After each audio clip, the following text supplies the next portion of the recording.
Masasabi po ba natin na si Ginoong Tariela ay nakikipag-coordinate sa bawat salitang bibitawan niya sa publiko, lalong-lalo na yung sinasabi niya na kailangan informahan ng public? Kiniklear po niya kaya ito sa Department of Foreign Affairs, gayong ito ang official organ ng ating pamahalaan, para sa ganun ay maiwasan po natin ang lalo pang pagkakamali?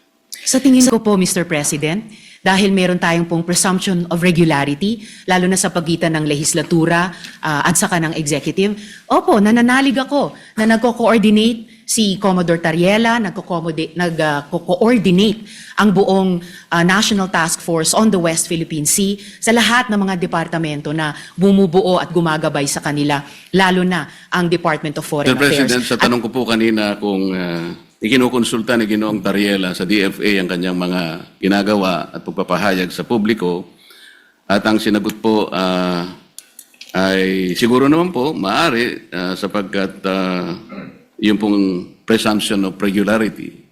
Alam po ninyo, nakausap ko ang mismo ang Secretary of the Department of Foreign Affairs.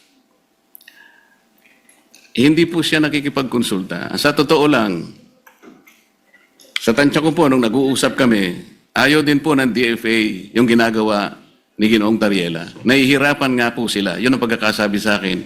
Dahil imbes na makatulong sa kanilang gawain at sa kanilang responsibilidad na panatilihin natin yung gawin ba nating kahit na medyo mahirap,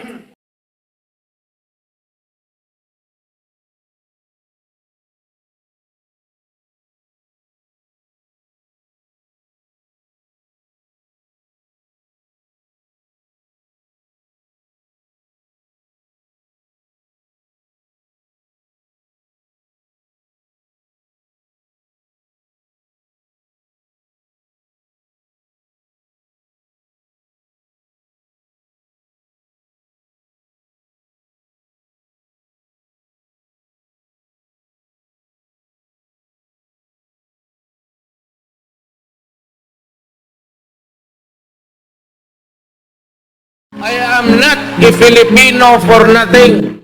I did what I had to do. And whether you believe it or not, I did it for my country.